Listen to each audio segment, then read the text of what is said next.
اے نور مجسم،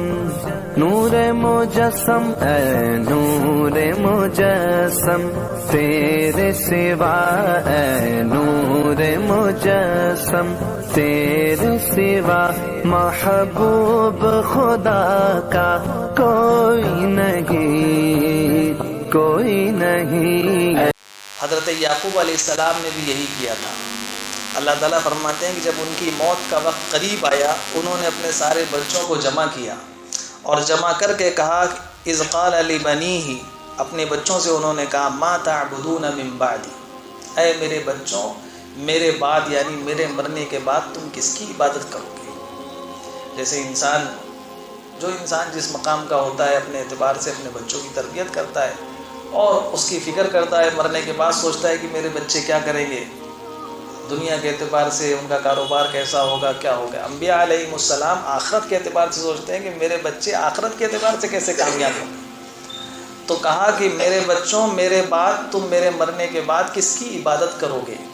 اور یاد رکھیں ان بچوں میں پیغمبر بھی ہیں۔ بعض لوگوں نے تو کہا کہ ان کی اور بھی اولاد پیغمبر تھیں، لیکن خود قرآن میں فرمایا کہ ان کے ایک بیٹے حضرت یوسف علیہ السلام تھے، وہ تو پیغمبر تھے اور بڑے حسین و جمیل پیغمبر تھے، رسول تھے، اللہ کے نبی تھے۔ تو ایک اولاد تو قرآن کی تصریح کے مطابق خود پیغمبر تھی، اور اپنے پیغمبر اولاد سے جو خود نبی ہیں پوچھ رہے، ما تعبدون من بعدی، کتنی فکر ہے کہ میرے بعد عبادت کس کی کرو گے؟ بچوں نے کہا، قالوا نعبد الہک و الہ آبائک ابراہیم و اسماعیل و اسحاق الہا واحدا، کہ ابا جان آپ پریشان نہ ہوئیے، آپ نے جو تربیت کی ہے ہم بس اسی ایک خدا کی عبادت کریں گے جس کی آپ بھی عبادت کرتے رہے، آپ کے والد بھی عبادت کرتے رہے، آپ کے چچا بھی عبادت کرتے رہے، بس ہم اسی کی عبادت کریں گے۔ ابراہیم علیہ السلام نے بھی اسی کی عبادت کی، اسماعیل علیہ السلام نے بھی اسی کی عبادت کی، اور اسحاق علیہ السلام نے بھی انہی کی عبادت کی، اسی ایک خدا کی ہم بھی عبادت کرتے رہیں گے۔ وَنَحْنُ لَهُ مُسْلِمُونَ، اور اسی ایک خدا کی فرما برداری کرتے رہیں گے، عبادت بھی اسی کی، بات بھی اسی کی مانتے رہیں گے۔ پھر اللہ تعالیٰ ارشاد فرماتے ہیں، تِلْكَ أُمَّةٌ قَدْ خَلَتْ لَهَا مَا كَسَبَتْ وَلَكُمْ مَا كَسَبْتُمْ وَلَا تُسْأَلُونَ عَمَّا كَانُوا يَعْمَلُونَ۔ یہ لوگ تو تھے، گزر کر چلے گئے، تِلْكَ أُمَّةٌ قَدْ خَلَتْ، یہ جو اللہ نے ابراہیم علیہ السلام، اسماعیل علیہ السلام، اسحاق علیہ السلام اور ان کے بچوں کا جو واقعہ سنایا، وہ تو گزر کر چلے گئے، انہوں نے جو کیا ہوگا اللہ کے ہاں ان کو وہ ملے گا۔ وَلَكُمْ مَا كَسَبْتُمْ، اور اللہ تعالیٰ فرماتے جو تم کرو گے تمہیں تمہارے کاموں کا بدلہ ملے گا۔ یہ آج تو ہم لوگوں کے لیے سننا ذرا سا آسان ہے، جس زمانے میں یہ آیات نازل ہوئی اس زمانے میں مشرکین کا، یہود کا، عیسائیوں کا، ان تینوں کا عقیدہ یہ تھا کہ ہمیں دوسروں کے کاموں کا، اچھے کاموں کا بھی بدلہ ملتا ہے، برے کاموں کا بھی بدلہ ملتا ہے، باقاعدہ مستقل آج بھی عقیدہ ہے۔ حضرت آدم علیہ السلام نے جو گناہ کیا، وہ کہتے ہیں عیسائی کہ ان کا آج تک ہمیں اس گناہ میں، ہر انسان جو پیدا ہوتا ہے اس کو اس گناہ میں حصہ ملتا ہے، گناہ گار پیدا ہوتا ہے۔ اور یہودی کہتے تھے کہ ہم چونکہ نبیوں کی اولاد ہیں اس لیے ہم کچھ بھی کر لیں ہم تو بخشے بخشائیں۔ اسلام یہ کہتا ہے کوئی کسی کی اولاد ہو، کچھ بھی ہو،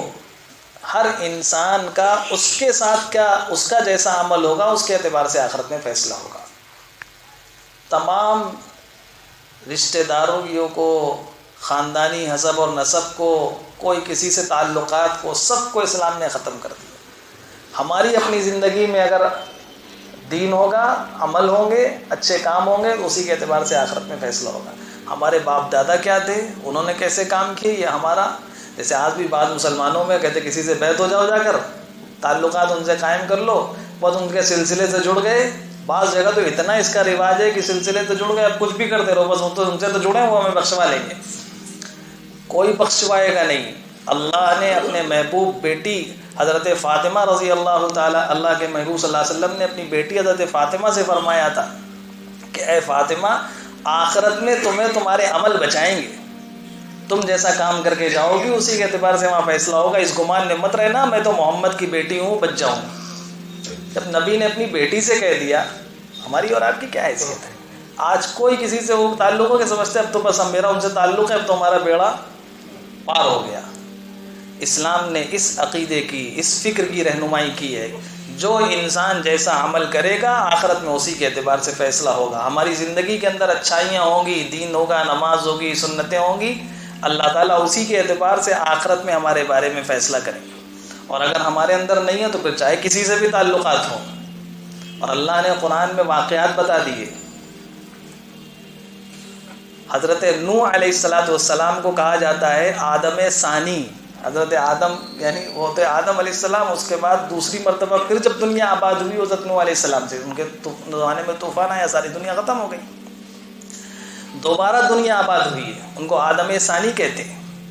ان کا اپنا بیٹا ایمان نہیں لائے، ایک اولاد ان کی کنعان۔ اللہ نے قرآن میں فرما دیا انہ لیس من اہلک انہ عمل غیر صالح، اس کے عمل ٹھیک نہیں تھے اس لیے اس کا آپ سے کوئی تعلق نہیں۔ پکڑ ہو گئی اس کی،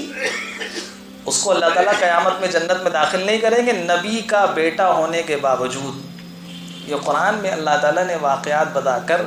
یہ بتا دیا کہ کوئی کسی سے تعلقات کی بنیاد پہ آخرت میں فیصلہ نہیں ہوگا، ہر انسان کا اپنا عمل ہوگا۔ ہاں وہاں اللہ تعالیٰ اپنے بعض مخصوص بندوں کو سفارش کا حق دیں گے، اور یہ سفارش بھی اللہ کی مرضی کے تابع ہوگی، یعنی جس کو اللہ تعالیٰ چاہیں گے اسی کے بارے میں سفارش ہوگی۔ ایسا نہیں ہوگا کہ انسان کو مکمل اختیار دے دیا جائے گا کہ جس کو چاہو، جیسے اس کی مثال یہ ہے کہ دنیا میں کسی کا مقام اور مرتبہ بڑھانے کے لیے ہمیں معلوم ہے کہ ہمیں اس بچے نے بہت اچھا کام کیا ہے، اس کو انعام دینا ہے، لیکن ہمیں اپنے کسی دوسرے کا مقام اور مرتبہ بھی بڑھانا ہے، تو ان سے کہہ دیا کہ آپ اگر کہیں تو ان کو انعام دے دیں گے، حالانکہ پہلے طے کہ اس بچے کو انعام دینا ہے۔ اب انہوں نے کہا ہاں دے دیجئے، تو اب گویا بچے کو انعام دنیا والے تو دیکھ کر کہیں گے کہ فلاں صاحب نے سفارش کی اس لیے اس کو انعام ملا، حالانکہ وہ انعام اس کے استحقاق کی بنیاد پہ دیا جا رہا تھا، اس نے جو اچھے عمل کیے تھے۔ تو ایسے ہی قیامت میں ہوگا، اللہ پاک اپنے بعض بندوں کے مقام اور مرتبے کو ظاہر کرنے کے لیے ان کو سفارش کا حق دیں گے۔ وہ بندے سفارش کریں گے، لیکن جس کی سفارش کریں گے وہ بھی حقدار ہوگا۔ اللہ تعالیٰ اس کو پہلے سے منتخب کر لیں گے کہ اس کو یہ انعام دینا ہے، بس اپنے بعض مخصوص بندوں کے مقام اور مرتبے کو ظاہر کرنے کے لیے اللہ پاک سفارش کا حق دیں گے۔ اس لیے اس دھوکے میں نہیں رہنا چاہیے کہ ہمارا کسی سے تعلق قائم ہو گیا تو اب ہم کچھ بھی کرتے رہیں، کوئی پکڑنے والا نہیں۔ ہر انسان کا اس کا عمل جیسا ہوگا اسی اعتبار سے آخرت میں فیصلہ ہوگا۔ تو اللہ نے فرمایا تلک امۃ قد خلت لہا ما کسبت، وہ امت تھی گزر چکی، انہوں نے جو کیا ہوگا اس کے اعتبار سے ان کا فیصلہ ہوگا۔ وَلَكُمْ مَا كَسَبْتُمْ،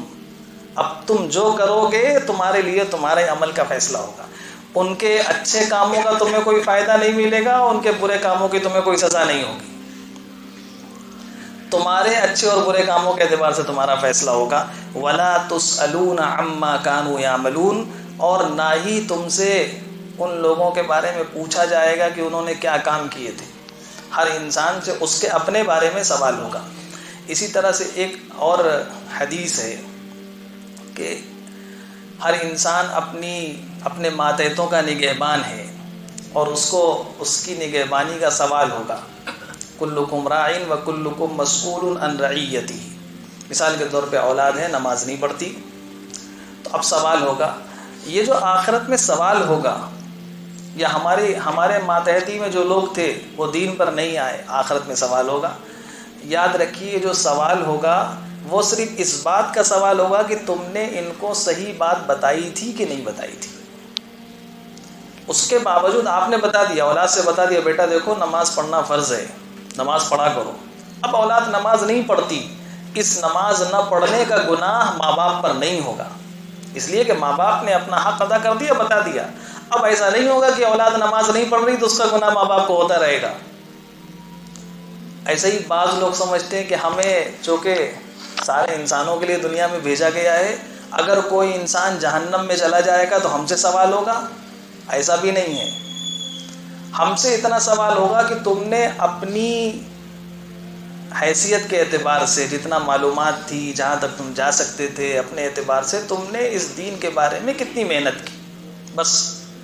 اتنا اگر ہم نے حق ادا کر دیا، اب کوئی جہنم میں چلا جائے، اس جہنم میں جانے والے کا سوال ہم سے نہیں ہوگا کہ وہ کیوں جہنم میں چلا گیا۔ مثال کے طور پر مسجد کے امام ہیں، اب مسجد میں کوئی پڑوس کا رہنے والا ہے، وہ نماز میں نہیں آتا، جب مسجد میں اذان ہو گئی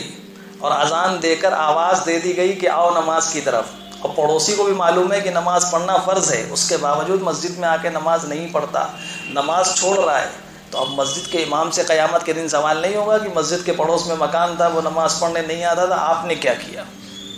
اس لیے کہ اس کو، اگر ایک پڑوسی ایسا ہے اس کو پتہ ہی نہیں کہ نماز پڑھنا فرض ہے، دین اسلام میں نماز بھی ضروری ہے، اور پھر اس امام نے کوئی فکر نہیں کی، مسجد میں اذان بھی نہیں ہوتی، لوگ بھی نماز نہیں پڑھتے، مسجد ایسی جگہ مثال کے طور پہ نئی مسجد بنی اور پڑوسی بالکل واقعی نہیں جانتا، تب تو امام سے پوچھ ہو سکتی تھی کہ آپ کا پڑوسی، اس کو پتہ ہی نہیں تھا نماز فرض ہے، لیکن یہاں سب کچھ پتہ ہے اور اس کے باوجود نہیں آتا، اب مسجد کے امام سے سوال نہیں ہوگا، یا کسی مسلمان سے سوال نہیں ہوگا کہ تمہارا پڑوسی ایسا کام کرتا تھا، اس لیے کہ دین اسلام کو اب تقریباً سبھی لوگ جانتے ہیں، اچھی باتوں کو سبھی لوگ جانتے ہیں، کیا کیا چیزیں جائز ہیں ناجائز ہیں اس سے بھی سب لوگ واقف ہیں، اس لیے بعض لوگ یہ سمجھتے ہیں کہ اصل میں اب یہ فلاں فلاں فلاں گناہ جو کر رہے ہیں سب کا، اور ڈرتے ہیں پھر ارے اللہ کے ہاں سوال ہوگا، حساب و کتاب ہوگا۔ اپنی زندگی بنانے کی کوشش کرنا چاہیے، اپنے کو انسان اپنے سارے اچھے کام کرے، برائیوں سے اپنے آپ کو بچائے، اور جتنی کوشش محنت ہو سکتی ہو دوسرے کے بارے میں اچھائی سے ان کو سمجھا دے، کوئی برائی کرتا ہوا دیکھے ان کو بھلائی کے ساتھ منع کر دے کہ بھائی یہ برا کام ہے، اور بہت زیادہ پریشان ہونے کی ضرورت نہیں ہے، ایسا نہیں کہ آخرت میں کوئی بھی کچھ کرتا رہے اس کا گناہ ہمیں ہو جائے گا، اللہ کے وہاں انصاف ہوگا، ہماری اپنی ذات کے بارے میں فیصلہ ہوگا کہ تم دنیا میں کیا کر کر آئے ہو، اچھے کام کر کر آئے ہو یا برے کام کر کر آئے ہو۔ لہا ما کسبت ولکم ما کسبتم، یہ دین اسلام کا بنیادی عقیدہ ہے، اور عام طور سے لوگ اس سلسلے میں بڑے افراط اور تفریط کا شکار ہوتے ہیں، اس لیے ہم نے تھوڑی سی اس کی وضاحت کر دی۔ اللہ پاک ہم سب کو صحیح سمجھ کے ساتھ دین کے اعتبار سے زندگی گزارنے کی توفیق عطا فرمائے۔ آج کی یہ جو آیات ہیں اس میں سب سے اہم آیت جو تھی وہ یہی، ان اللہ اصطفیٰ لکم الدین فلا تموتن الا وانتم مسلمون، اللہ نے دین اسلام کو ہمارے لیے منتخب کیا، یعنی قیامت تک کے انسانوں کے لیے منتخب کیا، اور پھر ہمیں دین اسلام کے لیے منتخب کر لیا۔ اب بس ہماری ذمہ داری ہے کہ جب اللہ نے ہمیں یہ پیارا دین دے دیا ہے تو ہماری موت اس حال میں آئے کہ ہم اس دین کے ہر حکم پر عمل کرنے والے ہوں، اور موت کا وقت کوئی متعین نہیں، لہذا آج ہی سے ارادہ کر لیں انشاءاللہ شریعت کے سنت کے ہر حکم پر عمل کریں گے انشاءاللہ۔ اللہ تعالی ہم سب کو کہنے سننے سے زیادہ عمل کی توفیق عطا فرمائے۔ سبحان اللہ و بحمدہ، سبحانک اللہم و بحمدک، نشہد ان لا الہ الا انت، نستغفرک و نتوب الیک۔ سبحان ربک رب العزة عما یصفون، وسلام علی المرسلین، والحمد للہ۔